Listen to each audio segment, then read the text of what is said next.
जी शुरू करें।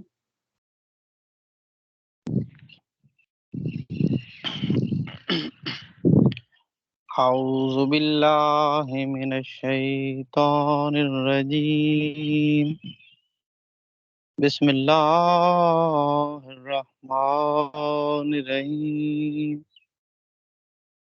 कुल हुवल्लाहु अहद अल्लाहुस समद लम यलिद वलम यूलद वलम अस्सलाम यकुल वालेकुम। लहू अहद। हेलो, जी जज़ाकिल्लाह। जी आप कौन बोल रही हैं?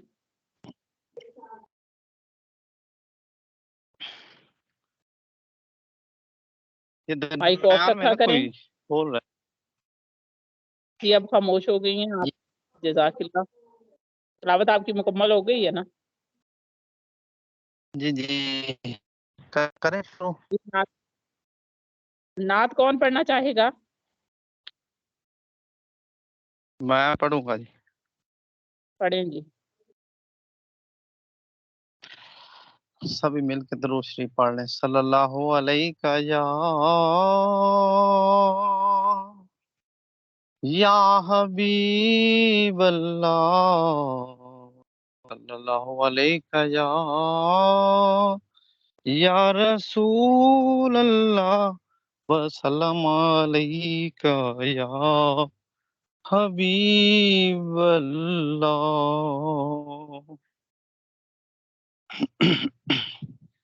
ऐ चल दिए हवा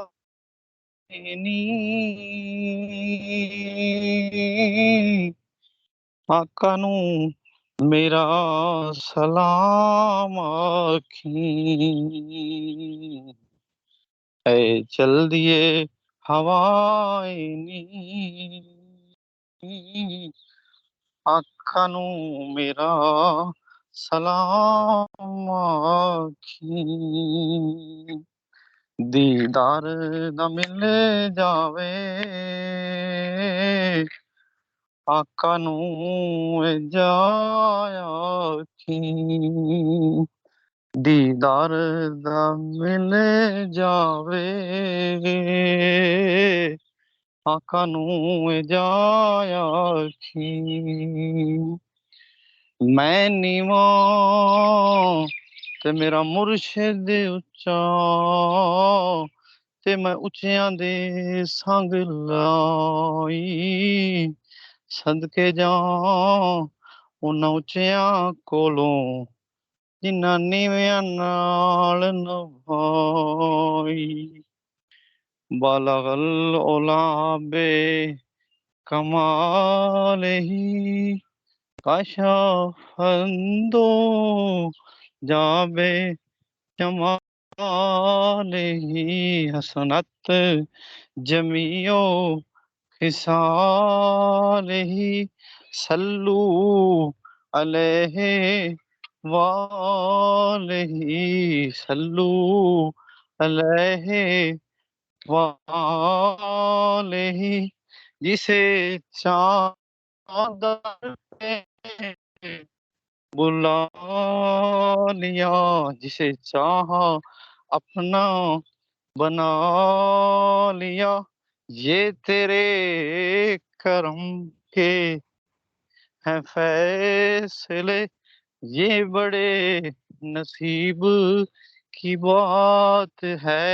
ये तेरे करम के हैं फैसले ये बड़े नसीब की बात है। बलगल ओला बे कमाल ही काशा दो जाबे जमाल ही हसनत जमियो सल्लू अलैहि वालैहि सल्लू अलैहि वालैहि। इत्थे मेरे अली किथे तेरी सुना किथे मेरी किथे तेरी सुना गुस्ताख अखियां किथे जाड़ियां गुस्ताख अखियां किथे जाड़ियां वमा हसन का वमा अजमल का वमा हसन का वमा अजमल का वमा अकमल का किथे मेरे अली किथे तेरी सुना गुस्ताख अखियां किथे जाड़ियां राह दे हर कोई आखे ते मैं भी आखां राह दे बिन मुर्शिद तैनू राह नहीं लभना ते रुल मरसे विच राह दे। जज़ाकल्लाह। जी जज़ाकिल्लाह। अस्सलाम वालेकुम सर।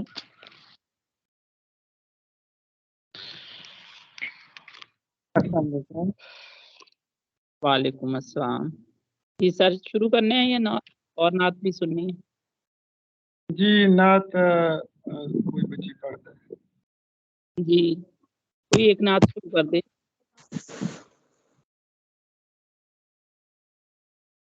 मैं पढ़ दूं? बिल्कुल। हाँ हेलो, आवाज आ रही है? जी आ रही है, माइक ऑफ रखें। जी मेमुना शुरू करें। औज़ु बिल्लाहि मिनश शैतानिर रजीम। बिस्मिल्लाहिर रहमानिर रहीम। अल्लाहुम्मा सल्लि अला मुहम्मदिन व अला आलि मुहम्मदिन सल्लैता अला इब्राहीम व अला आलि इब्राहीम इन्नका हमीदुम मजीद। अल्लाहुम्मा बारिक अला फिर मैं मुहम्मदिन पढ़ व दूं? अला आलि मुहम्मदिन कमा बारकता अला इब्राहीम व अला आलि इब्राहीम इन्नका हमीदुम मजीद। हेलो, जिसे देखनी हो जन्नत वो नबी के दर से गुजरे। जिसे देखनी हो जन्नत वो नबी के दर से गुजरे। जिधर से गुजरे इधर से गुजरे। जिसे देखनी हो जन्नत वो नबी के दर से गुजरे। वो जिधर से गुजरे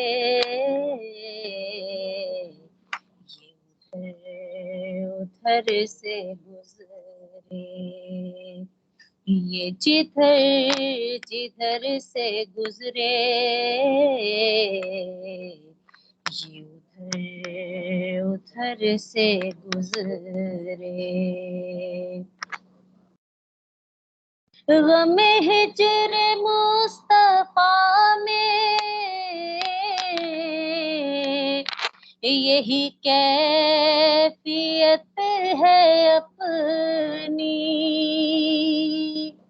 गमे हिजर मुस्तफा में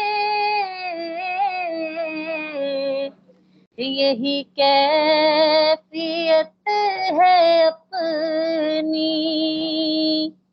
कभी आह दिल से गुजरे कभी चश्मे तर से गुजरे। कभी आह दिल से गुजरे कभी चश्मे तर से गुजरे। जिसे देखने हो जलवे करमे शहे उमंग के, जिसे देखने हो जलवे करम शहे उमंग के, वो मदीना तैयबा की किसी राह गुजर से गुजरे, वो मदीना तैयबा की किसी राह गुजर से गुजरे, वो जिधर जिधर से गुजरे ये उधर उधर से गुजरे। मैं यकीन से कहूँगा हुई मुझे को दीद उनकी, मैं यकीन से कहूँगा हुई मुझे को दीद उनकी, कभी उनका सब्ज गुंबद जो मेरी नजर से गुजरे, कभी उनका सब्ज गुंबद जो मेरी नजर से गुजरे, वो जिधर जिधर से गुजरे ये उधर उधर से गुजरे। फकत उनका ही वसीला जो हमेशा काम आया, फकत उनका ही वसीला जो हमेशा काम आया, बड़े इनकलाब आए वो तमाम तर से गुजरे, बड़े इनकलाब आए वो तमाम तर से गुजरे, वो जिधर जिधर से गुजरे ये उधर उधर से गुजरे। मैं मरूं तो मेरे लब पर हो रियाज जिक्र उनका, मैं मरूं तो मेरे लब पर हो रियाज जिक्र उनका, यही एक दुआ है या रब जो दरे असर से गुजरे, यही एक दुआ है या रब जो दरे असर से गुजरे, जिसे देखनी हो जन्नत वो नबी के दर से गुजरे, वो जिधर जिधर से गुजरे ये उधर उधर से गुजरे, वो जिधर जिधर से गुजरे ये उधर उधर से गुजरे।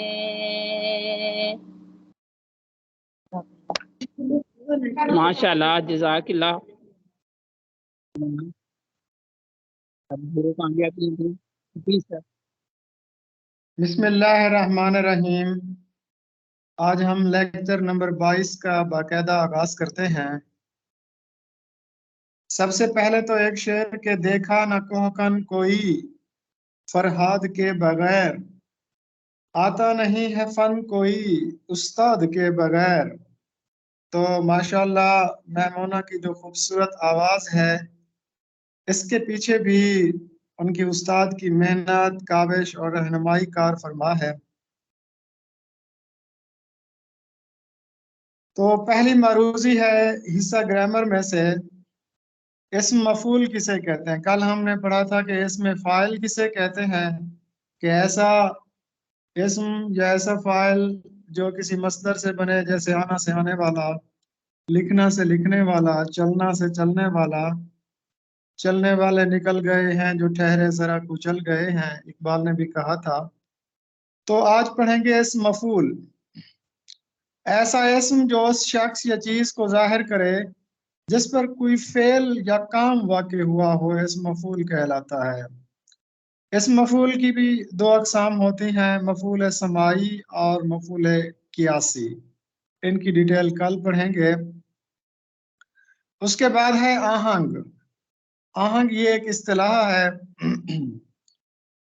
आहंग का मतलब होता है कस्द, इरादा करना, अंदाजा करना, ढंग, तौर तरीका, तरतीब, नज्म। और और आहंग किसी फन के अनासर तरकीबी का बाहम इर्तबात भी होता है। आवाज की तासुराती कैफियत जो कारी पर असर छोड़े आहंग कहलाती हैं। आमतौर पर यह मौसीकी की इस्तिलाह है। आहंग कहते हैं कि जब दो रागों को इकट्ठे मिलाकर एक राग बनाया जाता है। जैसे दो लोग एक खास पिच, एक खास फ्रीक्वेंसी, एक खास रिदम से जब कोई आवाज निकालते हैं, जब कुछ अशार पढ़ते हैं, तो उसको आहंग कहा जाता है। तो कसीदे में, उर्दू अदब में कसीदे का जो आहंग है वो सबसे बुलंद होता है।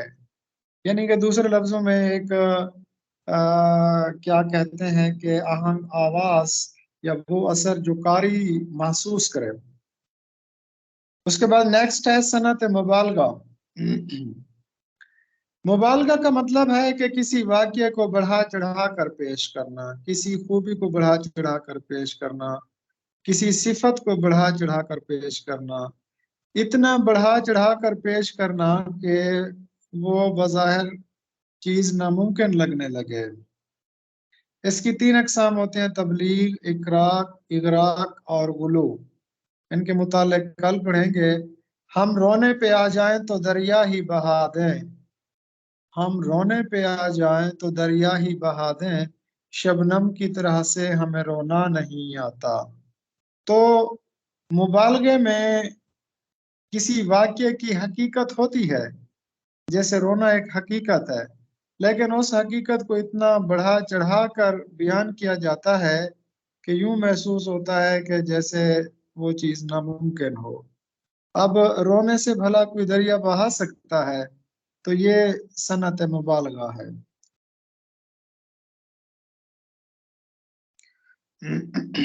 Next slide. जी, मिर्जा मोहम्मद रफी सौदा, इनकी जो वजह शोहरत है वो इनके कसायद और हजवियात हैं।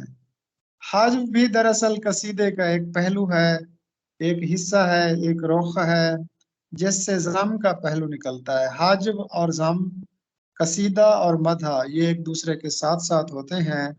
हज्व का एक पहलू है ज़म और कसीदे का एक पहलू है मदह।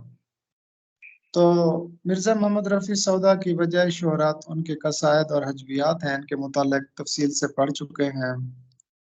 शहर आशोब के मुतालिक भी पढ़ चुके हैं कि किसी शहर, किसी मुल्क या किसी तहजीब के उजड़ने का जो मंजूम बयान होता है उसको शहर आशोब कहा जाता है।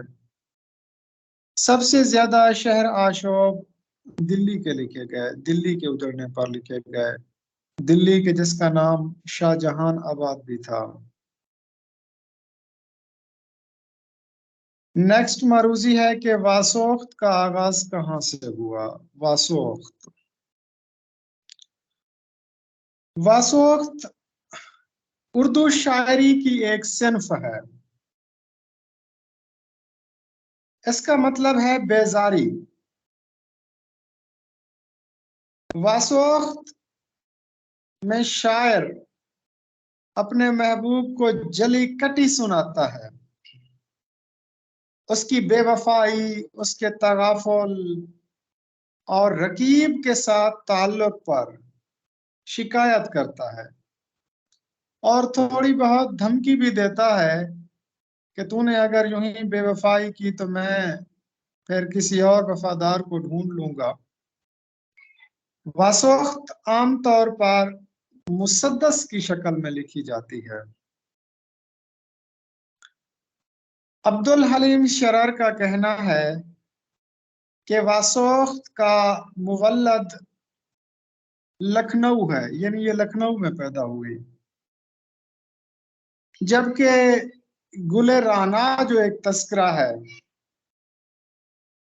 जिसके मुसन्निफ हैं अब्दुल हई, उन्होंने कहा है वासोख्त के मुझे मीर तक मीर है।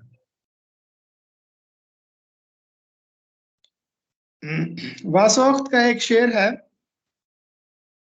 तू जो बदला तो अपना भी यही तौर सही, तू जो बदला तो अपना भी यही तौर सही, तू नहीं और सही, और नहीं और सही, तू जो बदला तो अपना भी यही तौर सही, तू नहीं और सही, और नहीं और सही। वासोख्त के नाम से एक शेरी मजमुआ भी है राशिद मुफ्ती का।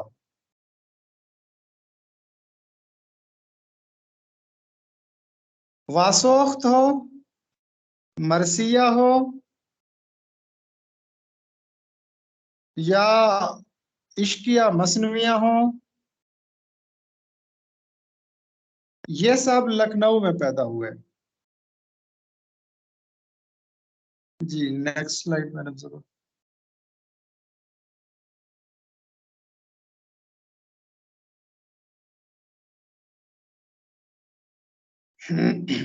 उर्दू नस्र में सलासत निगारी का आगाज फोर्ट विलियम कॉलेज से हुआ। सबसे पहले हमने ये देखना है कि सलासत क्या होती है।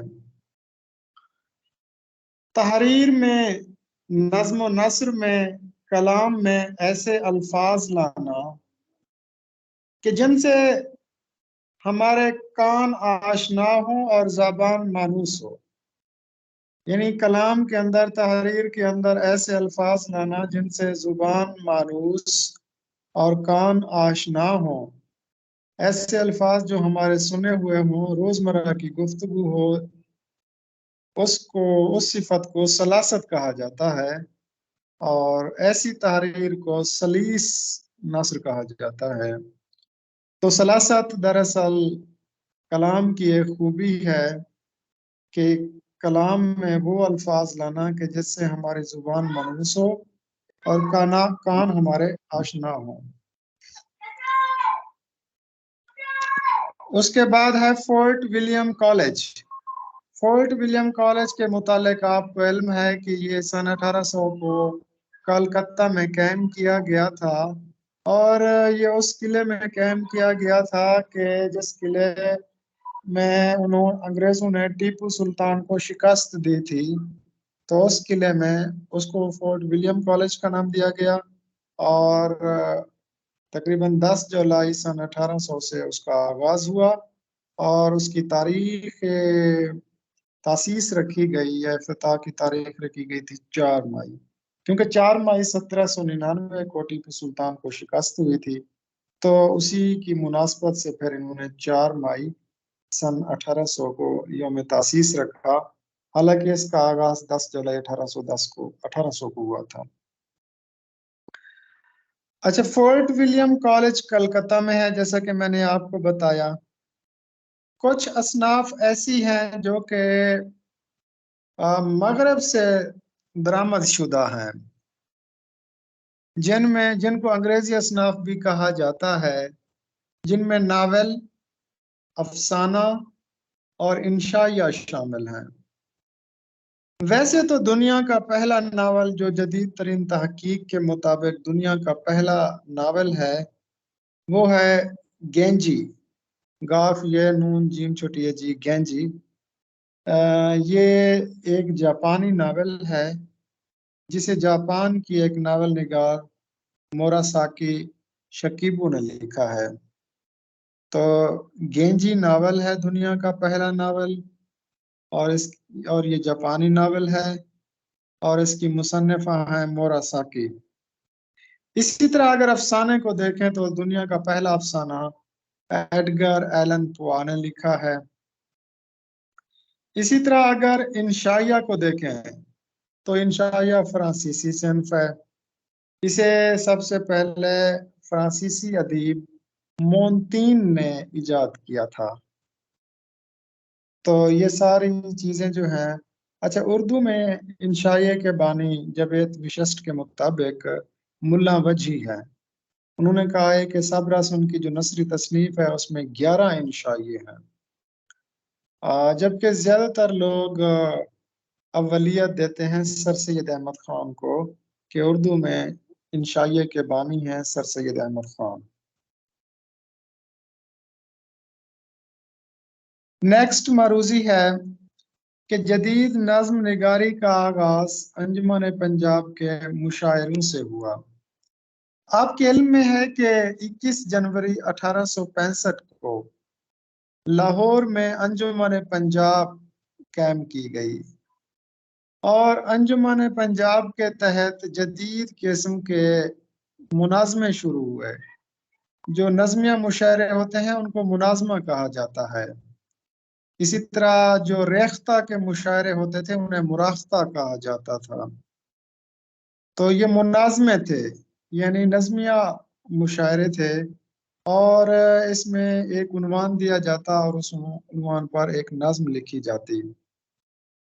अंजुमन पंजाब के तहत 10 मुशायरे हुए थे। पहला मुशायरा 30 मई 1874 को हुआ था, और इसमें मौलाना अल्ताफ हुसैन हाली और मौलाना मोहम्मद हुसैन आज़ाद ने शिरकत की थी। इस पहले मुशायरे का उन्वान था बरसात। याद रहे ये पहला मुशायरा कब हुआ, उसका उन्वान क्या था, और उसमें किन दो मशहूर शोरा ने शिरकत की थी। तो ये सवाल टेस्ट और इंटरव्यू के हवाले से इम्पोर्टेंट है। 30 मई 1874 को पहला मुशायरा हुआ, उन्वान था बरसात, शामिल थे हाली और आजाद। इसी तरह दूसरा मुशायरा ज़मस्तां के नाम से उन्वान से 30 जून 1874 को हुआ। ये दूसरे मुशायरे में टोटल 9 शोरा शामिल थे, जिनमें से हाली नहीं थे। इसमें मौलाना मोहम्मद हुसैन आज़ाद थे, शाह अनवर हुसैन थे, मौलवी अताउल्लाह थे, मौलवी अलाउद्दीन थे, मौलवी कादर बख्श थे। ये सारे मौलवी इकट्ठे थे दूसरे मुशायरे में। जो तीसरा मुशायरा हुआ था उम्मीद, ये 3 अगस्त 1874 को हुआ था। इसमें हाली शामिल थे, हाली भी शामिल थे, आज़ाद भी शामिल थे, और मौलवी अताउल्लाह भी शामिल थे, मौलवी अशरफ भी शामिल थे। सर चौथा दूसरे और तीसरे मुशायरे की तारीख दोहरा दीजिए। जी, दूसरा मुशायरा है 30 जून 1874।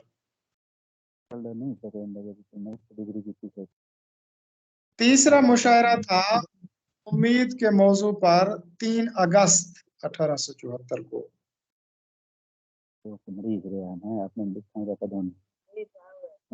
चौथा मुशायरा था हुब्बे वतन, 1 सितंबर 1874 को हुआ था हुब्बे वतन।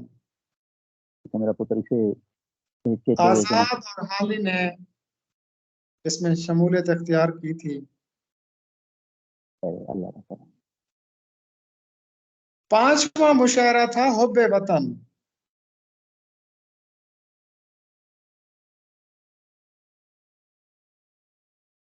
चौथा 5वां एक का नाम। 5वां मुशायरा 19 अक्टूबर 1874 को हुआ था।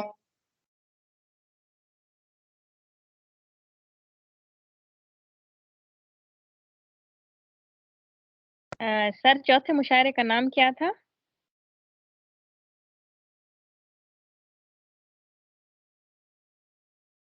चौथे मुशायरे का नाम मैं आपको बताता हूँ जरा। अच्छा, छठे मुशायरे का नाम था इंसाफ।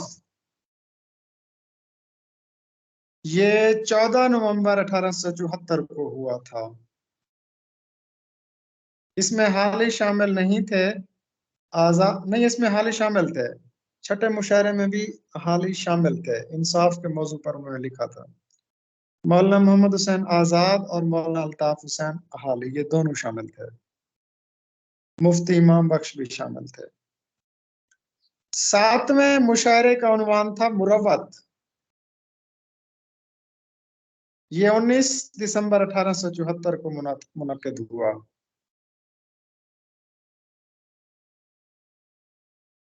8वें मुशायरे का उन्वान था कनात। ये 30 जनवरी 1875 को मुनक्किद हुआ।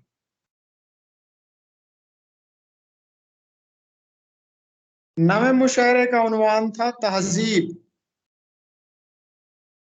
ये 13 मार्च 1875 को मुनक्किद हुआ। और इस तहजीब में मौलाना मोहम्मद हुसैन आजाद ने अपनी मशहूर मसनवी मसदर तहजीब भी पढ़ी थी इसी मुशायरे में। 10वां मुशायरा था 30 जुलाई 1875 को, और इसका उन्वान था शराफत इंसानी।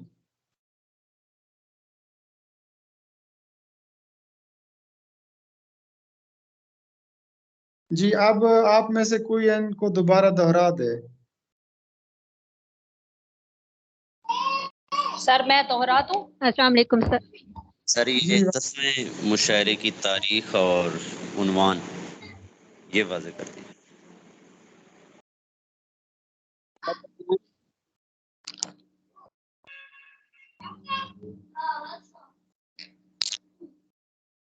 सर मैं दोहरा दूं?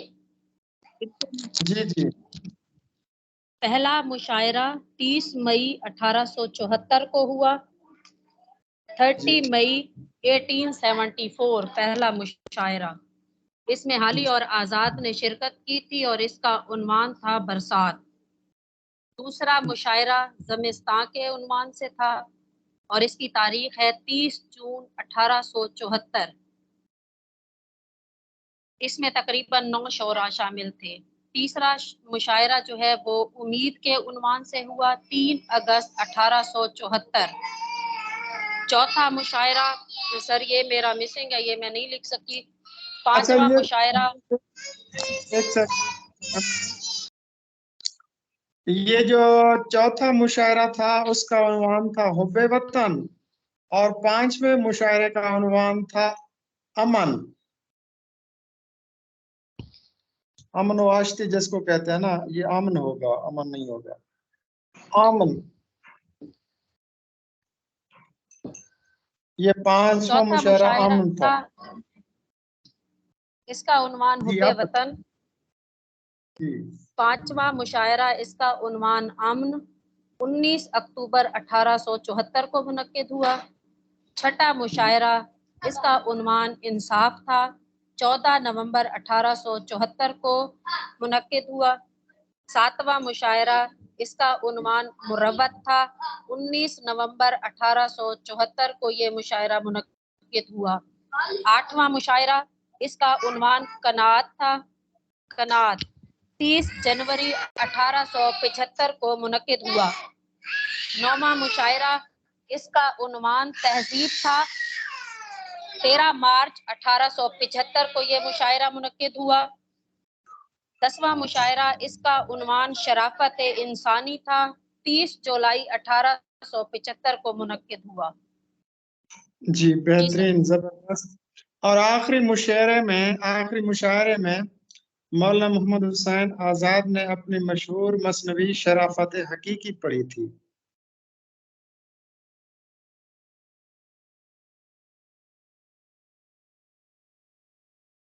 नेक्स्ट मरूजी है कि नया तालीमी और कौमी शऊर दिया अलीगढ़ तहरीक ने।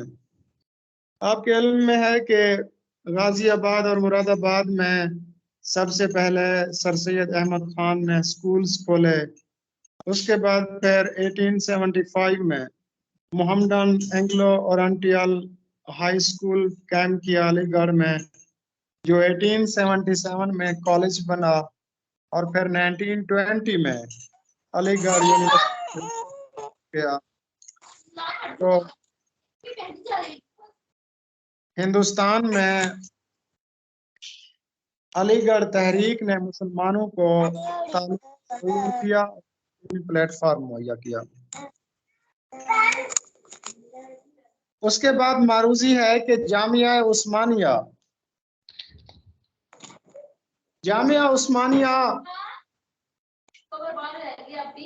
इस वक्त भी मौजूद है और ये हैदराबाद दक्कन में कायम की गई यूनिवर्सिटी थी। जामिया उस्मानिया हैदराबाद दक्कन में कायम की गई यूनिवर्सिटी थी। ये यूनिवर्सिटी 1918 में कायम की गई थी। इसे दक्कन के 7वें नवाब मीर उस्मान अली खान ने कायम किया था। जामिया उस्मानिया हैदराबाद दक्कन की पहली मुस्लिम यूनिवर्सिटी थी। 1918 में कायम की गई। नवाब उस्मान अली खान ने कायम की।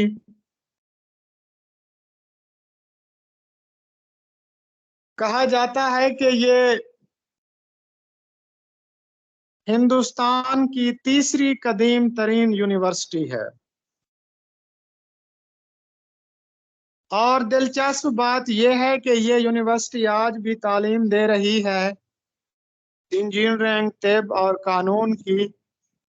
और मजे की बात यह है कि ये आज भी उर्दू में तालीम देती है। जरिया तदरीस उर्दू है। हैदराबाद दक्कन की जो यूनिवर्सिटी है जामिया उस्मानिया, जामिया उस्मानिया में एक दारुल तर्जुमा कायम किया गया था, जिसने बहुत सी मगरबी कुतुब, अरबी कुतुब और फारसी कुतुब के तराजम किए थे। और दारुल तर्जुमा जामिया उस्मानिया का दूसरा नाम था शोबाए तालीफ व तर्जुमा। और दिलचस्प बात यह है कि ये यूनिवर्सिटी कायम होने से कबल इसका ये डिपार्टमेंट कायम हो गया था, यानी दारुल तर्जुमा जामिया उस्मानिया के क़याम से भी पहले कायम हो गया था।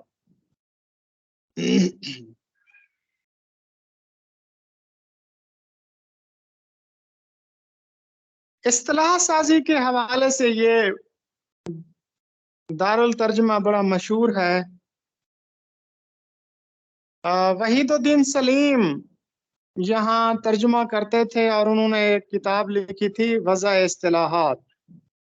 तो ये बड़ी बेहतरीन किताब थी इस्तिलाह साजी के हवाले से।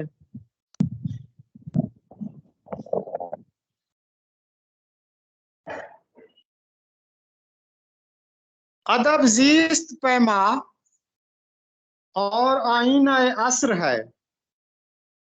ज़ीस्त पैमा कहते हैं जिंदगी का मयार, स्टैंडर्ड ऑफ लाइफ, और आईना असर कहते हैं अपने अहद का अक्कास।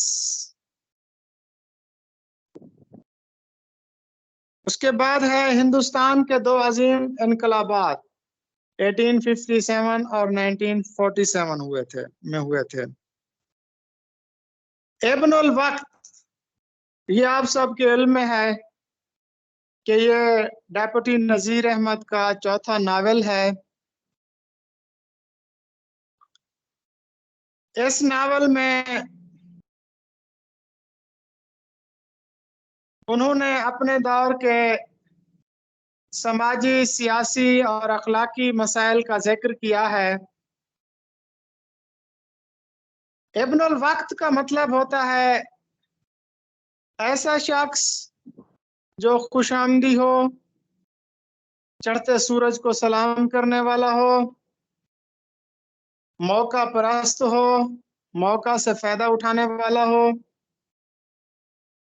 कहा जाता है कि इस नावल में जो दो किरदार हैं, एक किरदार तो इब्नुल वक्त का है और दूसरा है हुज्जतुल इस्लाम का।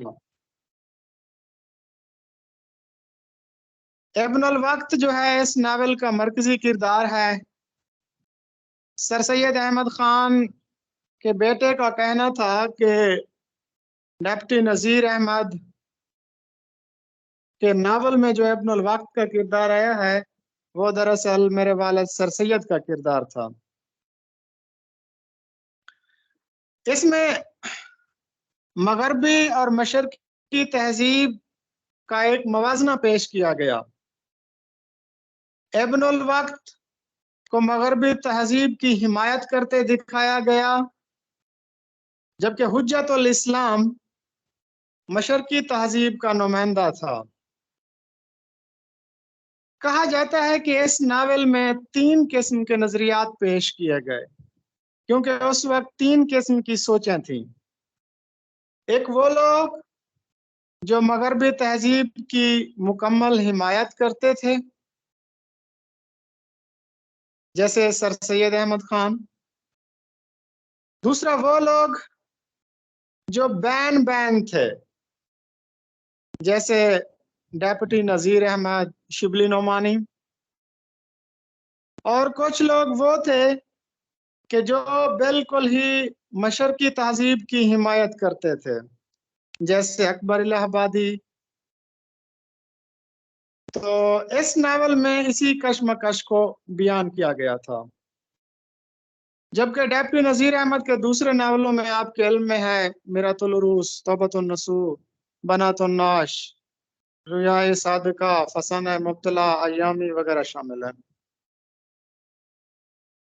वैसे हुज्जतुल इस्लाम एक टाइटल था, एक लक़ब था जो ऐसे आलम को दिया जाता था जो तमाम उलूम हाय दीन पर बैक वक्त दस्तरस रखता हो, यानी दीन पर कामिल दस्तरस रखने वाले शख्स को हुज्जतुल इस्लाम कहा जाता था। पूरा टाइटल था हुज्जतुल इस्लाम वल मुस्लिमीन। अच्छा जी, दुरुस्त लफ्ज़ है हुज्जतुल इस्लाम। नेक्स्ट मरूजी है, मैडम से बस स्लाइड चेंज कीजिए।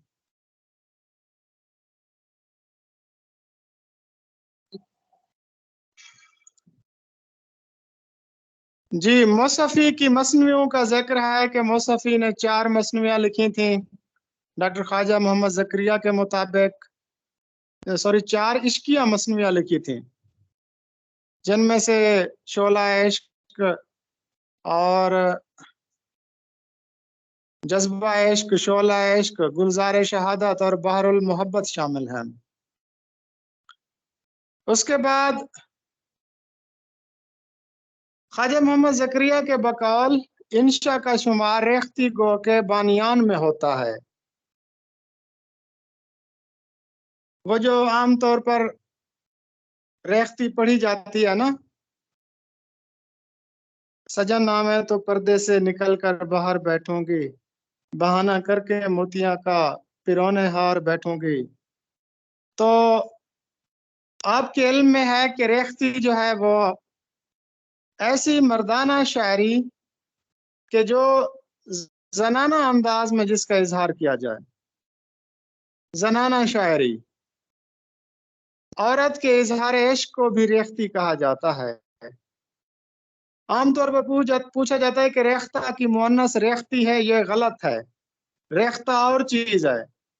रेख्ता का मतलब है गिरा पड़ा, और वो उर्दू का एक नाम है, जबकि रेख्ती का मतलब है जनाना शायरी, औरतों की तरफ से जज्बात इश्क का इजहार, इसको रेख्ती कहा जाता है। आपके इल्म में है सादत यार खान रंगीन हो, उनका तो एक दीवाना रेख्ती भी है। और इसी तरह हाशमी बीजापुरी हो, या जुर्रत हो, या इंशा हो, ये सब रेख्ती गोशोरा हैं। दरियाए लताफत के मुतालिक आपको पहले कई मरतबा बता चुके हैं। नेक्स्ट मरूजिए सेल के गोहर। सेल के गोहर उर्दू में लिखी हुई पहली गैर मनकूत किताब है। उर्दू की पहली गैर मनकूत नसरी किताब, गैर मनकूत दास्तान, गैर मनकूत कहानी सेल के गोहर है। ये एक मुख्तसर सी कहानी है, मैंने पढ़ी है, बस 24-25 पेजेस है। ये इंशा ने अपनी कादर अल कलामी दिखाने के लिए लिखी थी। वैसे हिंदुस्तान में सबसे पहले अकबर के अहद में फैजी ने किताब लिखी थी, बेनुकत किताब। सबसे पहले अबू अल फाजिल फैजी ने बेनुकत किताब लिखी थी। अच्छा, तो उसमें ये मुल्ला दो पियाजा और मुल्ला नसीरुद्दीन, ये मुल्ला नसीरुद्दीन भी उसी अहद का कहते हैं कि शख्स था। जब अबू अल फाजिल फैजी ने बेनुकत किताब लिखी थी, वैसे 2 किताबें लिखी थी जो मशहूर हुई थी ना, मवारिदुल कलम।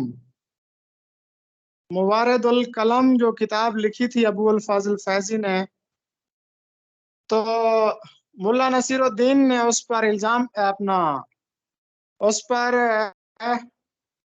एतराज ये लगाया था कि ये किताब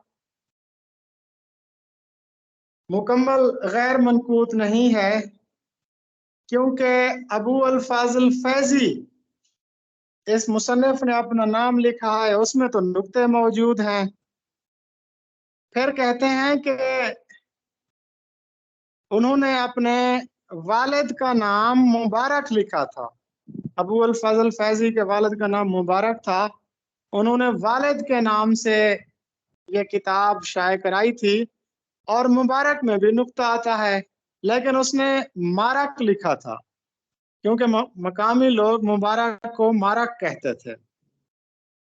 तो उर्दू की पहली गैर मनकूत दास्तान सेल के गोहर थी।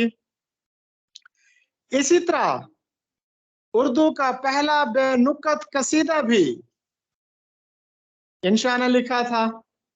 इंशा के बारे में पिछले लेक्चर में मैंने आपको डिटेल से बताया था, उसकी पूरी जो हिस्ट्री थी वो मैंने डिटेल से बताई थी। इसी तरह उर्दू का पहला बेनुकत दीवान भी मुरतब किया। इसी तरह उर्दू की पहली मसनवी भी इंशाउल्लाह खान इंशा ने तूरुल असवार के नाम से गालबन 1799 में लिखी थी। इंशा ने पहला दीवान, पहली मसनवी, पहली दास्तान, पहला कसीदा गैर मनकूत लिखा था उर्दू में। सिल्क गोहर की खास खूबी ये है, दिबाचे में भी मुसन्निफ ने दावा किया है कि ये हिंदी जबान में लिखी गई, यानी कि खालिस उर्दू में लिखी गई दास्तान है। तो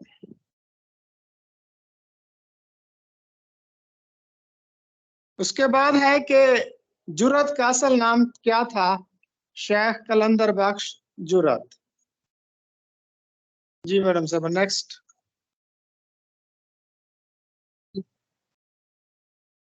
ये अंग्रेजी नेक्स्ट नेक्स्ट स्लाइड है, उर्दू वाली। हाँ जी, ये हमारा न्यू सेगमेंट ऐड हुआ है जर्नल नॉलेज का। पहली मारूजी है कि पाकिस्तान का पहला चीफ जस्टिस कौन था? पाकिस्तान के पहले चीफ जस्टिस थे मियां अब्दुल रशीद, जिन्होंने कैद आजम से हल्फ भी लिया था, क्योंकि सदर से जो हल्फ है ना, सदर से हल्फ चीफ जस्टिस लेता है। ये 1949 से 1954 तक चीफ जस्टिस रहे। अब तक टोटल 27 चीफ जस्टिस आ चुके हैं पाकिस्तान के, जिनमें से 2 कायम मकाम थे। जस्टिस इफ्तिखार चौधरी साहब 3 मरतबा जस्टिस बने थे, सबसे ज्यादा 3 मरतबा। मौजूदा चीफ जस्टिस गुलजार अहमद हैं। पहले चीफ जस्टिस सर गाजी अब्दुल रशीद थे। सबसे कम उम्र, कम अरसा चीफ जस्टिस जो रहे थे वो मोहम्मद शहाबुद्दीन रहे थे। ये 9 दिन चीफ जस्टिस रहे थे, क्योंकि इनकी फिर डेथ हो गई थी। सबसे ज्यादा कम अरसा मोहम्मद शहाबुद्दीन 9 दिन चीफ जस्टिस रहे थे।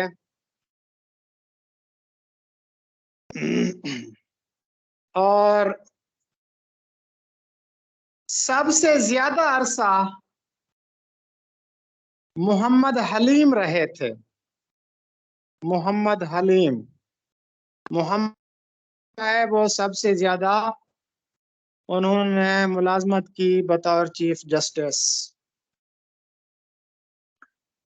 नेक्स्ट मारूजी है कि मकबूल भट्ट को कब फांसी दी गई या कब शहीद किया गया?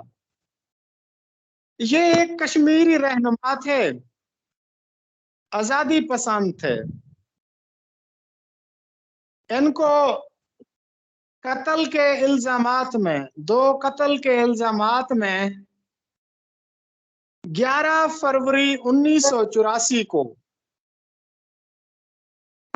दिल्ली की एक बड़ी मशहूर जेल है तिहाड़ जेल, उसमें फांसी दी गई थी। मकबूल भट्ट को 11 फरवरी 1984 में दिल्ली की एक तिहाड़ जेल में फांसी दी गई थी।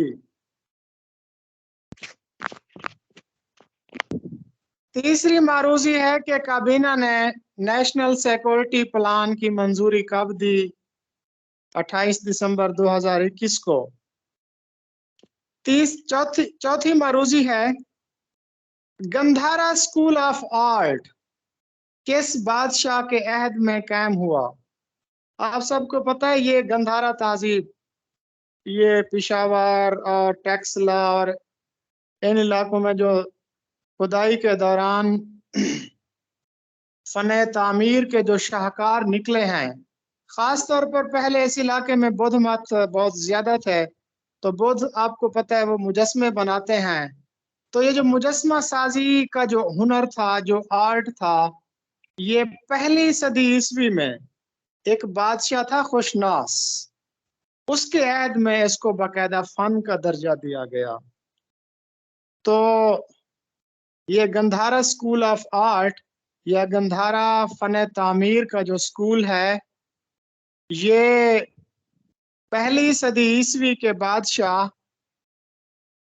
खुशनास के दौर में कायम हुआ। उसके बाद नेक्स्ट क्वेश्चन है कि मादरी जुबान का आलमी दिन कब मनाया जाता है?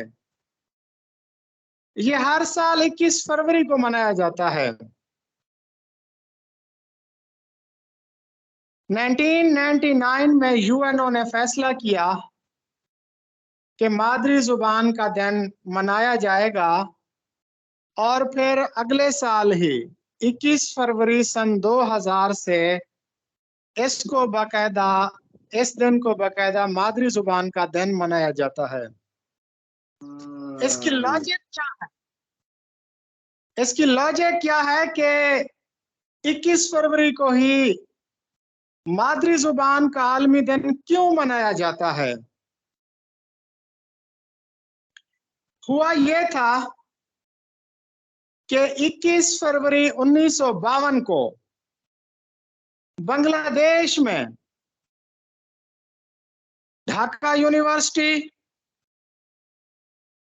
जगन्नाथ आजाद यूनिवर्सिटी और ढाका मेडिकल कॉलेज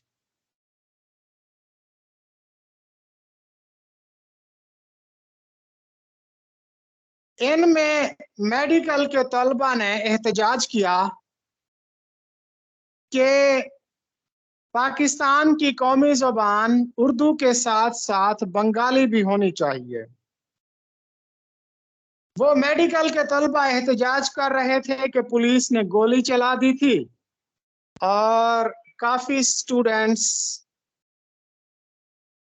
मारे गए थे। तो चूंकि वो वाकया 21 फरवरी 1952 को पेश आया, इसीलिए उस सानिया की याद में 21 फरवरी को हर साल मादरी जुबान का आलमी दिन मनाया जाता है। जी मैडम साहब, नेक्स्ट मारूजी। सर ये एक सवाल है, जी जी। मौजूदा chief justice sir Umar Ata Bandial साहब हैं? मौजूदा उमर अता बंदियाल हैं, तो हाँ गुलजार जो है मेरे ख्याल में वो 2022 तक थे, रिटायर्ड हो गए। ठीक है जी, बिल्कुल सही है। अच्छा जी, नेक्स्ट मरूजी है बोझे अखफश। बोझे अखफश की जो तरकीब है, अखफश कौन था, बोझ उसकी बकरी थी, इसके मुतालिक हम डिस्कस कर चुके हैं कि बेस सोचे समझे हाँ में हाँ मिलाने वाला शख्स। नेक्स्ट मरूजी है गोर्ग आश्ती। इसके मुतालिक भी डिटेल मैं आपको बता चुका हूँ। गोर्ग कहते हैं भेड़ियों को। तो ये मैंने पूरी डिटेल बताई थी कि भेड़िया बारिश से डरता है और जब उसमें भीग जाता है तो फिर वो उसका खौफ खत्म हो जाता है। अच्छा जी, गोर्ग आश्ती का मतलब होगा बज़ाहिर दोस्ती व बातिन दुश्मनी। जाहिद सालूस, इसके मुतालिक भी मैंने डिटेल से बताया है कि सालूस कौन सा शख्स होता है। ऐसा जाहिद के जिसके माथे पे बड़ा सा सजदे का निशान हो, वो जाहिद सालूस कहलाता है। तो जो अपनी जाहिरी वजह से धोखा दे। 9 13 22 बताना टाल देना, ये भी डिस्कस हो चुका है। नेक्स्ट देखें जी।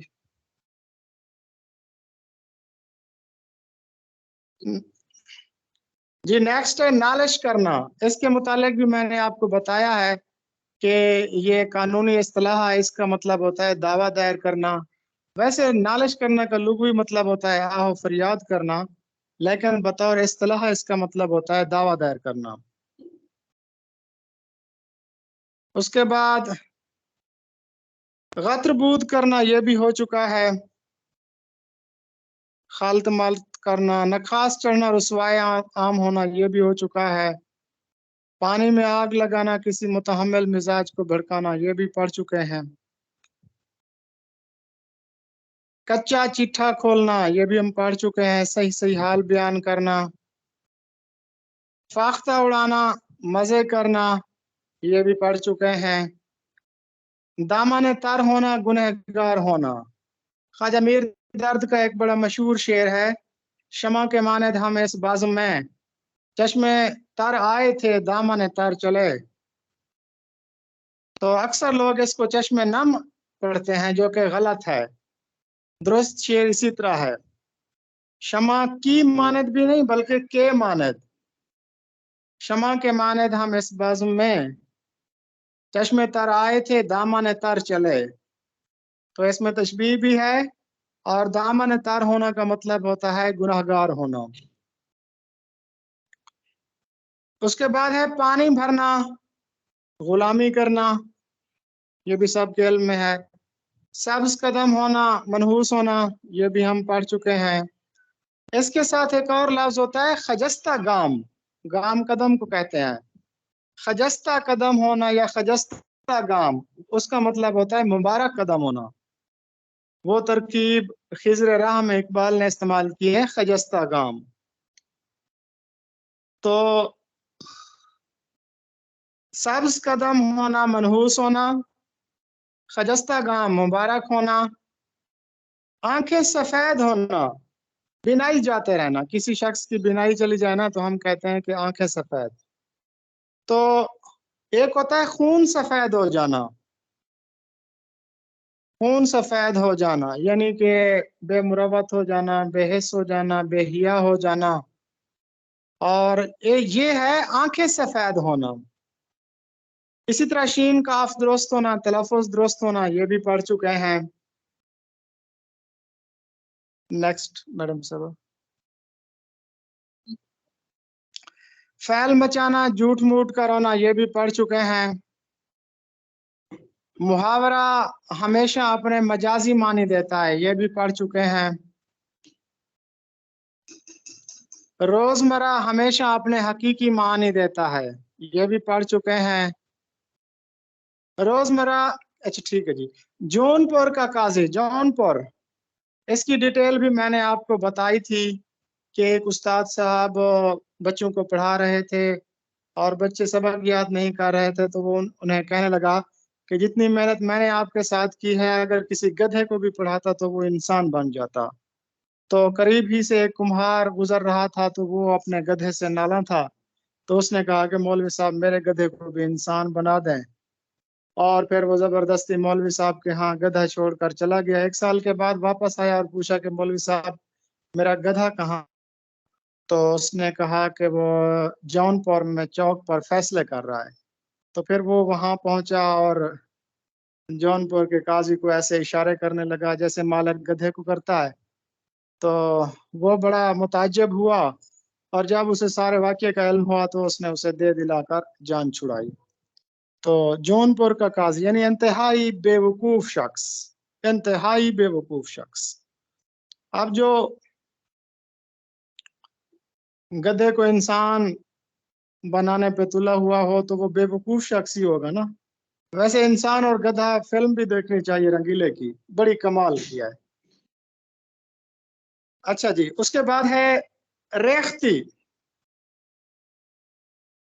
रेख्ती के मुतालिक हम कई मरतबा पढ़ चुके हैं। सजन आवे तो पर्दे से निकल कर बाहर बैठूंगी, बहाना करके मोतियां का पिरोने हार बैठूंगी। उन्हों आओ कहेंगे तो कहूंगी, काम करती हूँ अठलती होर मठलती चुप घड़ी दो चार बैठूंगी।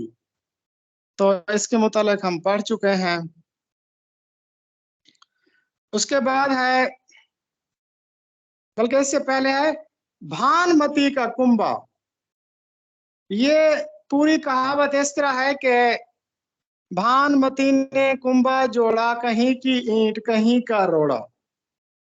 भानमती ने कुंभा जोड़ा, कहीं की ईंट कहीं का रोड़ा। यानी वाही तबाही लोगों का मजमा, यानी मुख्तलिफ पेशों से ताल्लुक रखने वाले लोगों का मजमा। सबसे पहले देखते हैं कि ये भानमती साहबा कौन थी। भान कहते हैं रोशनी को, और मती मत से निकला यानी अक्ल, अक्ल और रोशनी रखने वाली औरत। ये जो शोबदाबाज खवातीन थी ना, इनको भानमती कहा जाता है। ये अपनी अक्ल और चालाकी से लोगों को शोबदा दिखाकर उनको बेवकूफ बनाती थी और एक मजमा इकट्ठा कर लेती थी। तो वहां ये तरकीब इस्तेमाल की जाती है कि भानमती ने कुंभा जोड़ा, यानी बेजोड़ लोगों का गिरोह जहां पे इकट्ठा हो जाए, मुख्तलिफ पेशों से ताल्लुक रखने वाले लोग जब इकट्ठे हो जाएं। उसके बाद रुबाई के मुतालिक भी पढ़ चुके हैं कि रुबाई में हमेशा 2 शेर होंगे। किते के मुतालिक भी पढ़ चुके हैं कि किते में जो ज्यादा से ज्यादा अशार हैं वो तादाद पर पाबंदी नहीं होती। इसी तरह गजल के बारे में भी पढ़ चुके हैं कि गजल अलामतों अलाम रमूज की जुबान होती है।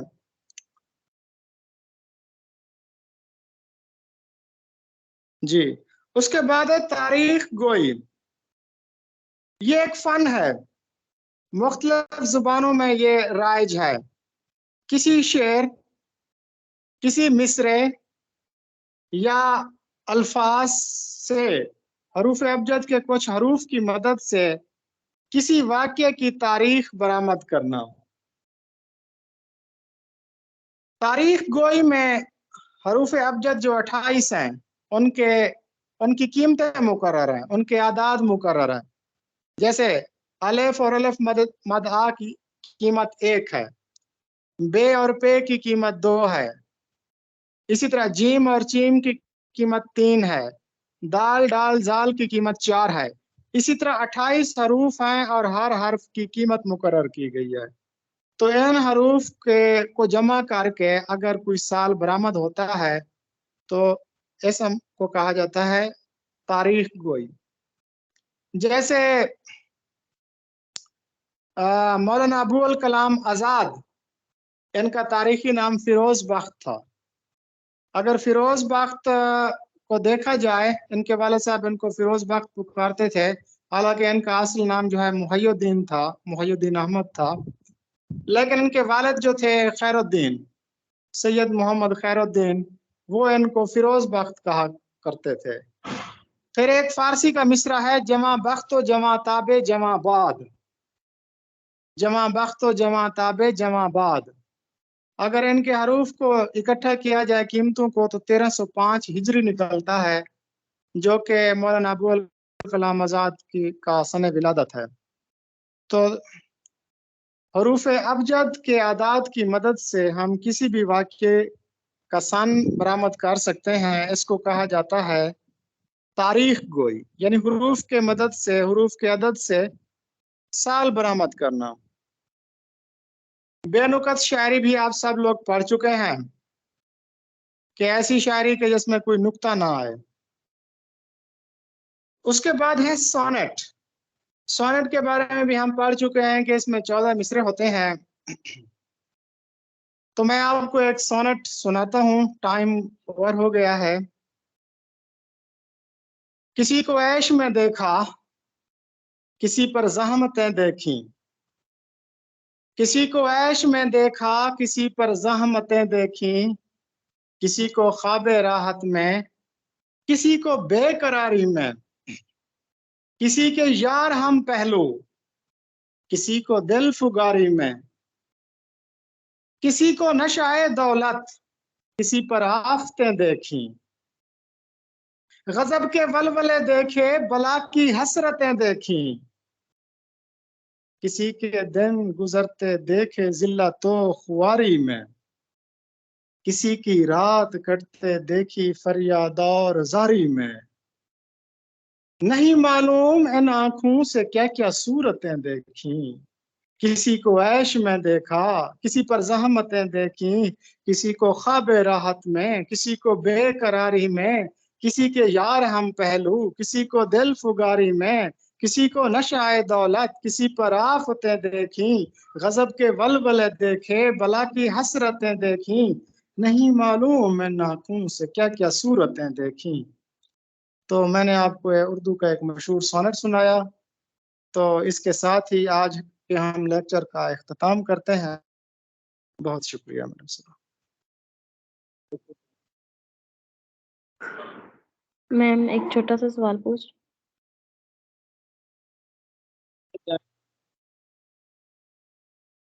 मैंने ये पूछना था, ये तारीख हुई जो शायर करते हैं तो उनमें हर शेर से पता चल जाता है कि ये तारीख हुई का शेर है, और सने शाद निकल आती है कि कोई यहाँ फिर ये मखसूस शायरी होती है।